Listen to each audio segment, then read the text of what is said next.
Fluctuation देखने को मिला टिकट आवंटन को लेकर, जैसे सरोज पांडे जी को कोरबा भेज दिया गया और मतलब यहाँ से विजय बघेल जी को रिपीट करना, तो वो काफ़ी समय से चेहरे आए हैं, वो एक नए किस्म के चेहरे या उनके बारे में कुछ ज़्यादा कुछ गणितीय आकलन तो पार्टी के पास होगा, लेकिन जनता अभी उन चीज़ों को समझने में थोड़ा समय लगेगा मेरे ख्याल से। देखिए क्या लगता है 8 घंटे की ये जो बैठक हुई है जिसमें काफ़ी कुछ तय किया गया होगा, उसमें से कोई बातें अगर छल कर आ रही हूँ आप बताना चाहें? घुमाऊँ को वॉशिंग मशीन में डाल के है तो बिना निरमक धोऊँ कि निरमक डाल के धोऊँ? मतलब मेरे यहाँ दो सीमेंट फैक्ट्री है, आयरन है, बहुत सारे छोटे विदेश में फंस गए और उनकी कंपनी है और यहाँ पर उनकी कंपनी कार्यरत है आईटी के सेक्टर में। कोरसेवाड़ा जी है मेरे साथ में, 12 विधायक, और साफ तौर पर जिस तरह से भारतीय जनता पार्टी की जो रणनीतियाँ हैं, स्ट्रेटजी, जो भी प्लानिंग बन रही है, उससे देखकर तो यही लगता है कि आने वाले जो लोकसभा चुनाव की तैयारियां बहुत बड़े पैमाने पर चल रही हैं। कैसे गुरुजी चल रही हैं तैयारियां? जोरदार तैयारी अच्छी है और खुशी का अवसर है जी कि हमारे लोकसभा के प्रिय सांसद श्री विजय बघेल जी को पुनः प्रत्याशी बनाया है भारतीय जनता पार्टी ने। राष्ट्रीय नेतृत्व और प्रदेश नेतृत्व को मैं धन्यवाद देना चाहता हूँ। योग्य व्यक्ति को यहाँ पर भारतीय जनता पार्टी का प्रत्याशी बनाकर और संदेश भी देने की कोशिश किया है, जो अपने 5 साल के कार्यकाल में निश्चित तौर पर क्षेत्र में अच्छा काम भी किया है। और भारतीय जनता पार्टी का हमारा यशस्वी प्रधानमंत्री परम श्रद्धेय आदरणीय नरेंद्र मोदी जी का जो गारंटी है, उस गारंटी को लेकर के हम चुनाव मैदान। विधानसभा वार क्या बोला गया था गुरुजी की, मतलब विधानसभा वार से अभी आपको कितना लीड दिलाना है, कैसे करना है, प्लानिंग कैसे करना है, बूथ स्तर के या जो मंडल स्तर के कार्यकर्ता हैं उनको कैसे ज़्यादा वोट संख्या कितनी बढ़ा के लाने बोले? जैसे 370 वाली बात चल रही थी कि हर बूथ 370 पार होना चाहिए। पहले भी चुनाव दौर में माननीय विजय बघेल जी को सबसे अधिक वोट मिला है। अहिवारा विधानसभा में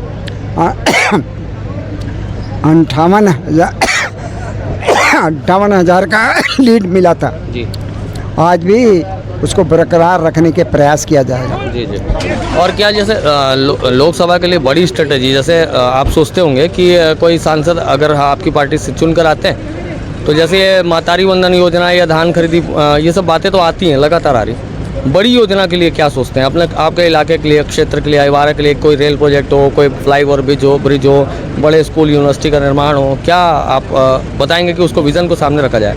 मेरे विधानसभा में एक औद्योगिक विधानसभा के नाम से जाना जाता है। मेरे यहाँ दो सीमेंट फैक्ट्री है, आयरन है, बहुत सारे छोटे लघु उद्योग भी हैं और आने वाले समय में फूड प्रोसेसिंग को प्राथमिकता देने का प्रयास किया जा रहा है। उस क्षेत्र में बहुत सारे किसान हैं जो बहुत अच्छी फसल भी ले रहे हैं, उसका उत्पादन भी हो रहा है और इस फसल को बाहर भी भेजे जा रहे हैं। तो यहाँ पर फूड प्रोसेसिंग होना चाहिए। अहिवारा विधानसभा में आने वाले समय में हम व्यवहार न्यायालय की कल्पना कर रहे हैं ताकि हमें व्यवहार न्यायालय मिले और जनता को यही सुख सुविधा मिले। कांग्रेसिया मन का संदेश देना चाहते हो आप? मन अभी तो बहुत सारा मतलब पछाड़ मारे हो, लेकिन अब सांसद चुनाव में कई का हाल हुई?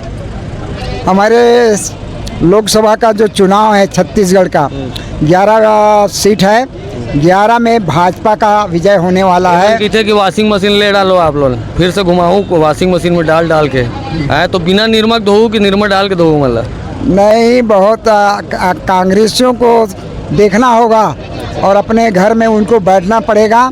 जिस तरह से अभी विधानसभा में उसकी सरकार को बैठा दिए हैं और भाजपा की सरकार आ गई है। बहुत बहुत धन्यवाद। ये डोमालाल कोरसेवाड़ा जी साफ तौर पर जो स्ट्रेटजी है उसके बारे में बता रहे हैं और भाजपा बहुत मजबूती से तैयारी कर रही है ऐसा कह रहे हैं। और जिस तरह से भाजपा एग्रेसिव मूड पर दिख रही है, क्या लगता है आप लोगों को? आप जैसे आप तो कहेंगे कि 11 का 11 और वहाँ 400 पार। देखिए, स्वामी विवेकानंद यूनिवर्सिटी जो लगभग 250 एकड़ में है, जिसमें 250 करोड़ रुपए की लागत से यहाँ का शिलान्यास होना है। कुछ का लोकार्पण हो गया, कुछ का होना बाकी है। भारतीय जनता पार्टी, यही बात अब चुनाव की बात करें, भारतीय जनता पार्टी निरंतर अपने चुनाव की तैयारी में रहती है और रहना भी चाहिए, क्योंकि हमारा दल पूरे भारतवर्ष में पूरे भारतीय जनता पार्टी और भारतीय जनता पार्टी के शीर्ष नेताओं के नेतृत्व में आज चुनाव लड़ने जा रहे हैं। देश के यशस्वी प्रधानमंत्री जी की सौगात, जो आज करोड़ों रुपए की सौगात एक मंच से की जाती है, निश्चित कहीं ना कहीं बहुत बड़ी उपलब्धि है छत्तीसगढ़ सरकार की और क्या भारत लगता है, जो सरकार धान का समर्थन मूल्य हो गया या फिर जो महतारी वंदन योजना हो गया, धारा 370 की बात हर मंच से होती है, जो मुस्लिम महिलाओं को न्याय दिलाने की जो बातें आई हैं या जो नियम कायदे बने हैं वो उन बातों को लाया जाता है, तो क्या लगता है ये जो आप लोगों ने प्रॉम्प्ट बेस पे बातें की हैं पिछले समय में, उन बातों का मन मस्तिष्क पे असर पड़ेगा जो वोटर हैं, सांसद के चुनाव आ रहे हैं अभी? देखिए, सरकार बनते ही साथ इस राज्य के यशस्वी मुख्यमंत्री जी के द्वारा प्रधानमंत्री आवास के लिए 18 लाख मकान को स्वीकृति मिल जाती है। किसानों के पूरे छत्तीसगढ़ के बाद किसानों के खाते में पूर्व की जो बचत राशि थी वो सब राशि चले जाती है। महतारी वंदन जैसी योजना जो सोच से परे है, 70 लाख महिलाओं के खाते में महिला दिवस के दिन उनके खाते में जाएगी। ऐसे तमाम प्रकार की इस 2.5 महीने की सरकार ने, मोदी जी की गारंटी की सरकार ने ये कार्य कर दिखाया है। और निश्चित अगर 11 की जगह 16 भी सीट होती तो छत्तीसगढ़ ऐसे मुख्यमंत्री जी के नेतृत्व में और देश के यशस्वी प्रधानमंत्री जी को समर्पित करती। इस बार हम लोग पूरी 11 की 11 सीटें जीतेंगे। बड़े जो पदाधिकारी हैं पार्टी के, वो ये कह रहे थे कि अभी 8 घंटे या 11 घंटे की बैठक हुई है, उसमें आने वाले विषयों को लेकर काफ़ी कुछ गंभीर प्रारूप बने। क्या लगता है 8 घंटे की ये जो बैठक हुई है जिसमें काफ़ी कुछ तय किया गया होगा, उसमें से कोई बातें अगर छन कर आ रही हूँ आप बताना चाहें? देखिए, कल भी पूरे प्रकोष्ठों की छत्तीसगढ़ में जितने प्रकोष्ठ है उनकी बैठक थी, लगभग 1000 कार्यकर्ता वहाँ उपस्थित थे और आज पूरे प्रकोष्ठों की है और जिसको लेकर के मोर्चों की आज बैठक है। भारतीय जनता पार्टी प्रदेश बहुत स्ट्रिक्टली मूड में है कि इस बार पूरी 11 सीटें लानी है और हर बूथ में एक जो बातें मैं आपको बताना चाहता हूँ, हमारे संगठन महामंत्री जी का एकदम शक ये है कि इस बार हर बूथ में हमको 370 की लीड चाहिए, क्योंकि धारा 370 अगर यहाँ से हटाने का प्रयास किसी ने किया है तो हम अपने बूथ में 370 वोट की लीडिंग दे करके भारतीय जनता पार्टी को दिखाएं। जिस तरह से जो बोलना चाहिए कि जो टिकट आवंटन हुए हैं अभी, जैसे 11 सीटों में आवंटित की गई हैं टिकट, तो उसमें कुछ नया, जैसे हर समय भाजपा भी चौंकाने वाले प्रयास कर रही है। विजय बघेल साहब को रिपीट किया गया और एक सीट पे और रिपीट हुआ है, ब्रिजमोहन अग्रवाल, राजनांदगांव सीट पे संतोष जी का, और राजनांदगांव के बाद में अगर बात ले लें अपन, ब्रिजमोहन अग्रवाल जो प्रभावी चेहरा थे वो उनको विधानसभा से डायरेक्ट सीधा लोकसभा भेजने की तैयारी चल रही है। और जो बाकी चेहरे आए हैं वो एक नए किस्म के चेहरे, या उनके बारे में कुछ ज़्यादा कुछ गणितीय आकलन तो पार्टी के पास होगा, लेकिन जनता अभी उन चीज़ों को समझने में थोड़ा समय लगेगा मेरे ख्याल से। देखिए, भारतीय जनता पार्टी ज़मीन से उठा करके एक आम कार्यकर्ता को विधायक से लेकर सांसद तक बनाती हैं। आप देखे होंगे महेश कश्यप जी हैं जो बस्तर से चुनाव लड़ रहे हैं, एक सरपंच परिवार से आते हैं, सरपंच है वो, ऐसे ही आविष्कार करते हैं। रही बात 2 विधानसभा की, राजनांदगांव विधानसभा और दुर्ग विधानसभा के हमारे दोनों सांसद पूरे 5 साल तक अपने क्षेत्र में बहुत एक्टिव रहे हैं और वैशाली दुर्ग लोकसभा के सांसद आदरणीय विजय बघेल जी तो इस पूरे राज्य में जो महतारी वंदन योजना के जो प्रेरणा स्रोत है, जिन्होंने अपने संकल्प पत्र में जिन्होंने डाला है, तो ऐसे सरल स्वभाव के व्यक्ति विजय बघेल जी इस भिलाई और इस दुर्ग के लिए बहुत अति आवश्यक है, बहुत मिलनसार है। कभी हमको ऐसा लगता नहीं विजय भैया के पास कि हमको उनसे मिलने के लिए फ़ोन करना पड़ेगा या लाइन लगानी पड़ेगी। बहुत सरल तरीके से सांसद जी उपस्थित रहते हैं और हमारी बातों को सुनते हैं। आगे का विज़न कुछ डिस्कस करते होंगे, जैसे विजय बघेल साहब से बात होती होगी कि सांसदीय चुनाव लड़ रहे हैं, तो अब जब जनता के बीच जाएंगे तो ये विज़न लेकर जाएंगे, ये बातें रखेंगे, क्योंकि महतारी वंदन और ये धान के समर्थन मूल्य वाली बातें कई बार हर मन से होती रहती हैं। नया कुछ आएगा? अभी बैठे बैठे चर्चा चल रही थी कि इस बार जो रहेगा सबसे विकास कहीं दिखेगा।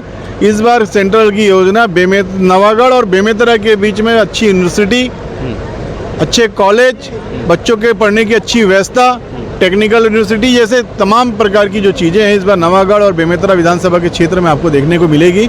और इस बार का फोकस माननीय विजय बघेल जी का सबसे ज़्यादा फोकस जो रहेगा अपने लोकसभा क्षेत्र में, जिसमें बेमेतरा, नवागढ़, दमदा, इवारा, बेरला, ये जो क्षेत्र रहेगा, यहाँ के जो बच्चे हैं इनके लिए समर्पित रहेगा। पार्टी के लिए ड्रॉबैक क्या चीज़ है? जैसे कोई आकलन होता है तो उसमें भारी मतलब समीक्षा का जो दौर चलता है उसमें ड्रॉबैक को भी कैलकुलेट किया जाता है। ड्रॉबैक क्या क्या देख पाते हैं और किन विषयों के लेकर ज़्यादा सोचते हैं? योजनाओं को प्रसारित तो कर ही रहे हैं, और भी किन विषयों को ऐसा लगता है कि ये चीज़ें घातक हो सकती हैं? देखिए, मूलभूत जैसी समस्याओं, मूलभूत के लिए तो नगर में पार्षदों की व्यवस्था शासन के द्वारा होती है। जनरली विधानसभा स्तर पे हमारे विधायक हैं। सेंट्रल से आने वाली जो बड़ी योजना है, जिस प्रकार से अभी माननीय विजय बघेल जी के नेतृत्व में और उनके मार्गदर्शन में जो थनोज से लेकर के 92 किलोमीटर की जो 6 वे लाइन बन रही है, 2250 करोड़ रुपए की योजना है, वो बहुत बड़ी योजना है। ऐसी तमाम रोड, नेशनल हाईवेज़, ये सब जो under bridge, over bridge, station का लोकार्पण, ये सब काम बहुत अच्छे तरीके से सांसद जी बहुत वरिष्ठ हैं, बहुत कनिष्ठ हैं और बहुत सरल है, बहुत अच्छे तरीके से काम करते हैं। एक बड़ा फ्लक्चुएशन देखने को मिला टिकट आवंटन को लेकर, जैसे सरोज पांडे जी को कोरबा भेज दिया गया और मतलब यहाँ से विजय बघेल जी को रिपीट करना, तो वो काफ़ी समय से मतलब ये चीज़ें पशोपेश चल रही थी, कहीं ना कहीं से टिकट मिलेगी उन्हें। क्या लगता है कोरबा में स्थितियाँ क्या रहेंगी? जो पुरानी स्थितियों को भी देखें, एक बार चुनाव हारी हैं वो, और उसके बाद मतलब संसदीय चुनाव 2014 में, उसके बाद आज की स्थिति को कैसे देखते हैं? कोरबा में मतलब नया चेहरा, नई ताकत, नई ऊर्जा क्या रहेगा? देखिए, सौभाग्य तो हमारे लिए है कि जब भी दुर्ग जिले के अंदर में हम लोगों को 2 सांसद मिले हैं, राज्यसभा सांसद और लोकसभा सांसद। इस बार भी दुर्ग जिले को 2 सांसद मिल रहे हैं। एक कोरबा से की सांसद जो रहेगी वो छत्तीसगढ़ की बेटी और छत्तीसगढ़ की बहन सरोज जी, जो अपने कोरबा क्षेत्र से जो उन्होंने अपना ये किया है। निश्चित पूरे कोरबा क्षेत्र के लोग सरोज जी के पुराने विकास कार्य को ध्यान में रखते हुए और उनके सरल स्वभाव को देखते हुए कोरबा से विजयश्री मिलेगी, अच्छी विजयश्री मिलेगी। और दुर्ग लोकसभा के लिए माननीय विजय बघेल जी अपने आप में विजय पुरुष है और ऐतिहासिक जीत से लगभग 6 लाख वोटों से जीतेंगे। जैसे कांग्रेसी कहते हैं कि भाजपा की वॉशिंग मशीन फिर से चालू हो गई है, और उसके बाद तो अभी उनका एक भाषण आया अखिलेश जी का नहीं, माफ़ी चाहूँगा, उनका यूपी से, तो वो उनका ये कहना था कि वॉशिंग मशीन के साथ कांग्रेस और बाकी पार्टियों को विलोपित करने के लिए अब डस्टबिन जैसा भी काम हो रहा है करके। तो इन विषयों को देखते हुए क्या लगता है आप लोग, कांग्रेस या बाकी जो दल है वो कितने डरे सहमे हुए हैं, या डरे सहम के आ रहे हैं, या फिर उनको लगता है कि अब हमारी ज़मीन खसक चुकी है? देखिए, आपसे शशि भाई बचा क्या है? इस शहर की स्थिति आप निकाल दीजिए, आपको राष्ट्र की स्थिति कांग्रेस की निकल जाएगी। कांग्रेस के कार्यकर्ता, जब कांग्रेस की 5 साल तक थी सरकार थी, यहाँ पे अपने चुनिंदा लोगों को महादेव आईडी, जुआ, चखना सेंटर, दारू, तमाम प्रकार की अपने चाहते लोगों को व्यापार दिलाई। और जो कर्मठ कार्यकर्ता है वो आज भी लाइन में लगे थे। आज मैं बोल सकता हूँ कि मैं शहर के अंदर में सब्जी बेचता था, इस शहर में मैं पेपर वेंडर जो उनका काम करता था, इस शहर के अंदर में मैं तमाम प्रकार के कबाड़ी का काम करता था, धीरे धीरे जाके सब्जी बेचने का काम, कबाड़ी खरीदने का काम करता था। आज शहर के अंदर में मैं नगर निगम में नेता प्रतिपक्ष और पार्षद, 4 बार का पार्षद, 3 बार का पार्षद बन गया हूँ। तो ये भारतीय जनता पार्टी की देन है। भारतीय जनता पार्टी गरीब परिवार को, जो समाज सेवा का काम करती है, ऐसे परिवार को खोजती है जो समाज के लिए समर्पित रहता है। आज हमको पार्टी के लिए काम करते 33 साल। ऐसा वर्ग होगा जो निचले पायदान से, ऊपर लेवल का तो ऊपर के नेता बता पाएंगे, निचले पायदान से कुछ कांग्रेस के नेता या ऐसे आते होंगे, बोलते होंगे भैया बहुत दिन हो गया कांग्रेस में तड़प चुके हैं, अब तो ले लो, कहीं कोई रास्ता बता दो जहाँ से प्रवेश हो जाए भाजपा।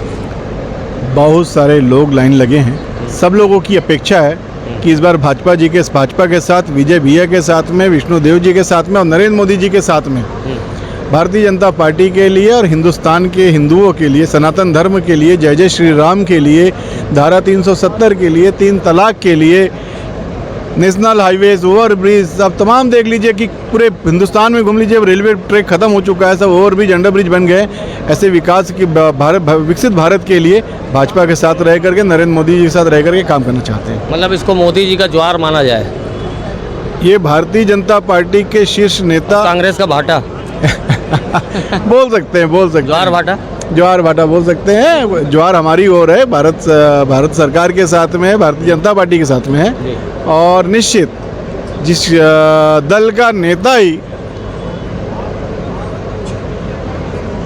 कार्टून हो, खुद की अपनी उसके अंदर में काबिलियत नहीं है, आपस में लड़ाने का काम, भाई को लड़ाने का काम करते हुए, ना कि वो विपक्ष में इतना ठीक से काम कर पा रहे हैं, ना अपने संगठन के लिए काम कर पा रहे हैं। कार्टून कौन है? अब वो बहुत सारे कार्टून हैं। अच्छा। कार्टून क्या बोल सकते हैं, बहुत सारे लोग हैं। अच्छा। ऐसे लोग हैं जो काम कर रहे हैं, जोकर बोल सकते हैं। तो एक पूरे भिलाई के अंदर में, पूरे भारतवर्ष में आपको दिख रहा होगा कि जोकर पूरा घूम रहे हैं। अच्छा, वो समझ सकते हैं। ये इस तरह से भारतीय जनता पार्टी की स्ट्रेटजी और साफ तौर पर जिन कार्यक्रमों को हम कवर कर रहे हैं और जो भाषण सुन पा रहे हैं, कई बार ऐसा होता है कि भाषण पूरे कवर नहीं हो पाते, बहुत सारी भीड़ रहती है और बहुत सारे, अभी भी देख पा रहे होंगे वहाँ सीएम साहब और डिप्टी सीएम साहब खड़े हुए हैं और वहाँ काफ़ी भीड़ है और बहुत सारी चीज़ें कवर नहीं हो पाती और स्टेटमेंट आ नहीं पाते। लेकिन हम भरसक पर प्रयास करते हैं कि स्टेटमेंट जितने भी हों मंच के ले लें और अगर बाइट हमें मिलती तो वो भी लेने का प्रयास करते हैं। भाजपा की स्ट्रेटजी आपने सुनी, हमने कोशिश की कि तमाम पहलुओं पे, तमाम मसलों पे बात हो सके। राजनीतिक खबरें लगातार अभी बूम मारेंगी, लगातार उनका विस्तार होगा और हम जहाँ जहाँ पर ये सब खबरें टहलेंगी वहाँ ज़रूर आप तक उन टहलकर्मियों को, उन चहलकर्मियों को आप तक ज़रूर पहुँचाते रहेंगे। चैनल का नाम है नेशन फर्स्ट टीवी के, मेरा नाम है शशिकांत तिवारी। आप हमें यूट्यूब पे देख रहे हैं तो हमें सब्सक्राइब कर लीजिए, लाइक शेयर कर लीजिए। कमेंट बॉक्स आपका है, ज़रूर विचार रखिएगा। फेसबुक में आप हमें देख रहे हैं तो चैनल को फॉलो कर लीजिए और वहाँ भी अपने कीमती विचार ज़रूर रखिएगा और बताइएगा कि इन 11 सीटों में या जो देश की अभी जो 190 समथिंग सीटों का जो ऐलान भाजपा ने किया है उसको लेकर आपकी क्या विचार है, क्या सोच है। बहुत बहुत धन्यवाद।